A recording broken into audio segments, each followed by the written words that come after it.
अस्सलामुअलैकुम, मैं हसन गुलाम। आप मेरा यूट्यूब चैनल देख रहे हैं। जब से ये इम्पोर्टेंट हुकूमत आई है, ये तब से कोई फ़ैसले नहीं ले पा रही। ये ना कोई डिसीजन ले पा रही है। अब पेट्रोल की कीमत ये लोग बढ़ाना चाहते हैं लेकिन नहीं बढ़ा सकते। अगर बढ़ाई तो आवाम पीछे पड़ जाएगी, और अगर नहीं बढ़ाया तो आईएमएफ जो है इन लोगों को आगे सपोर्ट नहीं करेगा। और आईएमएफ ने कहा है कि आप लोग चीज़ें महंगी करें, आवाम पे बोझ डालें, आवाम का जो है खून तक निचोड़ लें आप। तो भाई ये बड़ा मुश्किल चल रहा है सिचुएशन इस वक्त इस हुकूमत के लिए। ऑलरेडी खबरें चल पड़ी हैं कि भाई ये लोग शायद असम्बलियाँ डिज़ोल्व कर दें, और ये बड़ी एक खुशी की खबर है। और क्योंकि इनसे लोगों से हुकूमत तो संभाली नहीं जा रही। पहले ये गए सऊदी अरब, उसके बाद गए यूएई। दोनों ने इनको लाल झंडी दिखा दी भाई। बोले भाई निकलो यहाँ से पतली गली से, और हमारा जो 3 अरब जो है आपको हमने दिया वो हमें वापस करें। क्योंकि इन लोगों को ऑलरेडी खान साहब की जब हुकूमत थी, इनको खान साहब पे भरोसा था कि ये आदमी जो भी चीज़ लेगा हमसे, हमें ये पता है ये ईमानदारी के साथ अपनी आवाम पर ही उसको खर्चेगा। और ये लोग जो भी हमसे लेंगे ये लोग अपनी जेब में डालेंगे, इनका भरोसा नहीं। इस तरह के घटिया तरीन लोग हैं आप, ये आपको मैं बता दूं तो। और अगर आप लोगों में गैरत और शर्म होगी तो वो तो पता नहीं, मुझे मुझे तो पूरा यकीन है कि आप में वो गैरत और शर्म तो है नहीं। अल्लाह आपको उनको गैरत और शर्म दिलाए और हिदायत भी दे। तो अभी इन लोगों के लिए ये है कि मईशत जो है दिन ब दिन ख़राब होती जा रही है, मईशत का दिवाला निकल रहा है। मईशत तो 2 मिनट में ठीक हो सकती है भाई, अगर चाहें तो। अगर ये मेरी बात पे अमल कर ले तो मईशत तो बहुत 2 मिनट में ठीक हो जाएगी।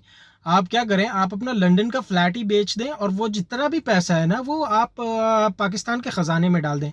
वो जो है पैसा आवाम का ही है, आपका वो पैसा बिल्कुल नहीं है। जो गरीब आवाम, जो छाबड़ी वाला, जो बेचारा गरीब मजदूर आदमी है, उसका पैसा आप चुरा के उसी के पैसे से आप फ्लैट लेके वहाँ बैठे हुए हैं लंदन में।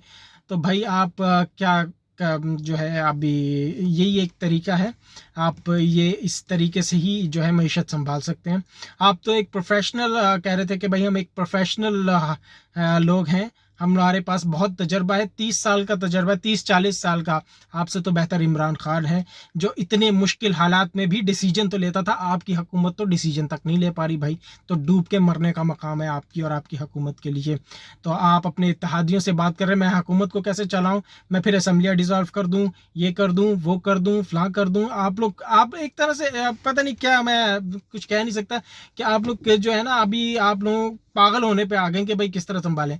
किसी तरह आप साजिश के तहत तो आ गए हैं, कुर्सी तो आपने संभाल ली है प्राइम मिनिस्टर की।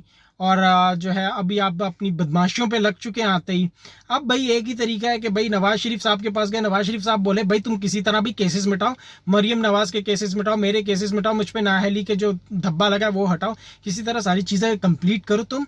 और भाई जिस तरह भी होते हैं ये करो, और कुछ भी करो, बस ये चीज़ें करो, चाहे तुम्हारे पास कितना भी टाइम हो, 1 महीना 2 महीना, कितने भी। ये मुझे तो लगता है ये चंद हफ्तों की हुकूमत है, इंशाल्लाह ताला अल्लाह ने चाहा तो ये ख़त्म हो जाएगी।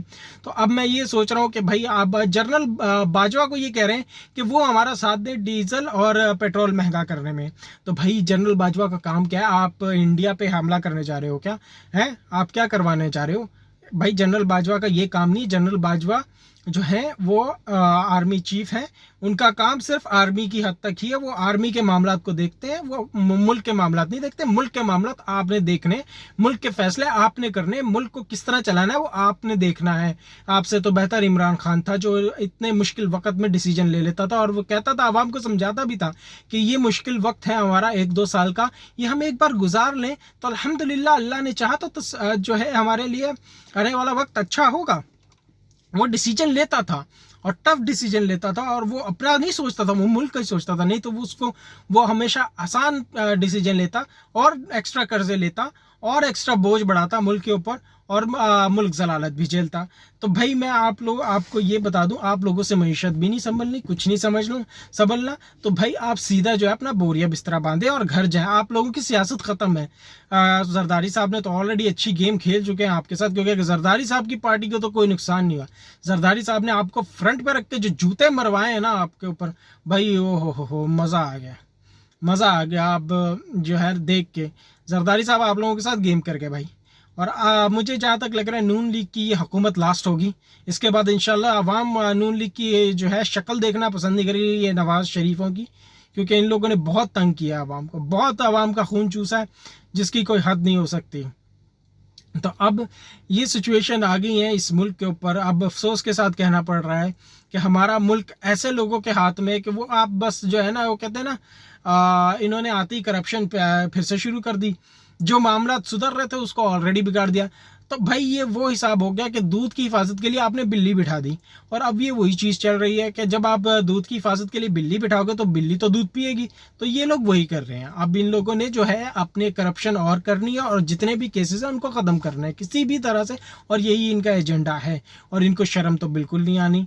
इन्होंने पता नहीं खौफ खुदा ख़त्म होगी इनके अंदर, पता नहीं ये जाके इनके दिल में ये है चीज़ कि हमने मरना है, हमने जाके अल्लाह को कल जवाब देना है। तो भाई मुझे वो नहीं पता, लेकिन मुझे अफसोस की बात है क्योंकि आपके आका तो अमेरिका हैं, तो आपने हर तरह का जवाब उनको देना है, ये आपके ऊपर लाजिम हो गया है। अब ये है कि मैं अब इस चीज़ के बारे में सोच रहा हूँ कि हमारी अदलिया इसमें क्या कर रही है। हमारी अदलिया तो हर टाइम हर किसी चीज़ के लिए, इनके लिए तो भाई 12 बजे भी खोल देती है, लेकिन ये लोग जो कर रहे हैं, इनके जो केसेस पहले से पड़े हुए थे उनके बारे में अदलिया ने क्या किया। इनके जितने भी काम है उसके लिए तो फट से 2 मिनट भी नहीं लेते, डायरेक्ट ऑर्डर देते, भाई ये करो, ये करो, वो करो, वो करो, ये करो। हमारी अदलिया ऐसी है। लेकिन जब इनके ऊपर करप्शन के केसेस साबित हुए, बल्कि साबित भी नहीं, बासबूत अदलिया के सामने हमारे कोर्ट में पेश किए गए, जजिस के सामने पेश किए, तो इस मामले को लटकाया गया। कभी मेरी कमर में दर्द है, कभी मेरे सर में दर्द है, कभी मुझे बवासीर भी है।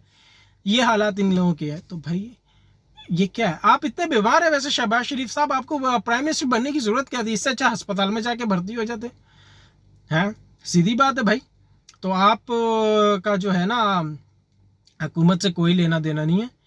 आप लोग अपने केसेस मिटाने हैं, उसके बाद इलेक्शंस में आप लोगों ने आना है, नवाज शरीफ साहब के ऊपर से नाअहली हटानी है। इलेक्शन में आके आप लोग जीतने की पूरी कोशिश करेंगे, वो भी अपनी बदमाशी और धांधली के दम पर। तो ये वो वक्त नहीं रहा। अब आवाम को अल्हम्दुलिल्लाह शऊर आ गया है, आवाम समझती है, आवाम देख रही है, आवाम सुन रही है कि आप लोग क्या कर रहे हैं। हाँ, है कुछ हमारी आवाम में ऐसे लोग जो आप लोगों को अभी भी सपोर्ट करते हैं, आप लोगों के लिए वो ऊपर मरते हैं, आपके लिए जान छिड़कते हैं, लेकिन वो पता नहीं अल्लाह उनको हिदायत दे, वो किस तरह के बेवकूफ़ लोग हैं। वो इस तरह के लोग हैं, वो मानते हैं कि भाई आप लोग करप्ट हैं, आप लोग बुरे हैं, आप लोगों ने मुल्क के साथ अच्छा नहीं किया, फिर भी आपको सपोर्ट कर रहे हैं। मैं ये बड़ी अफसोस की बात है, ऐसे हमारे मुल्क में लोग हैं कि भाई वो आप लोगों को सपोर्ट कर रहे हैं। इससे तो अच्छा फिर बाहर का कानून है भाई। हम लोग मुसलमान अपने आप को कहते हैं, हम मुसलमान हैं। हमारा दीन जो है, हमारा दीन इस्लाम, उसने कानून बनाया है गरीब के लिए, हर एक शख्स के लिए इक्वली, बराबर।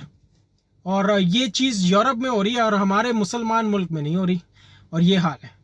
जो पैसा चोरी करके बाहर जाके फ्लैट ले रहा है, जो पैसा चोरी करके दुबई में प्रॉपर्टीज़ ख़रीद रहा है, तो भाई आप समझ लें। और उनके लिए जो है हमारी अदलिया, जो है हमारे जो कोर्ट हैं, वो 12 बजे तक खुल रहे हैं।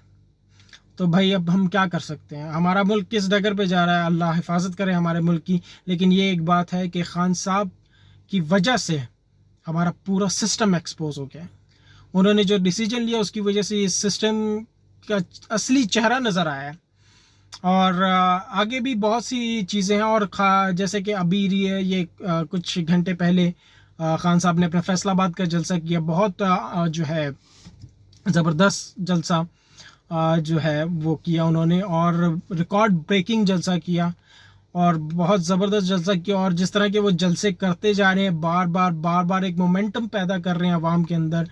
देख रहे हैं कि भाई जब मैं उनके अंदर एक आग अभी भी उसको भड़का रहे हैं कि भाई ये आग लगी रहनी चाहिए कि जब मैं मार्च के लिए कॉल दूं तो आवाम भागी आए।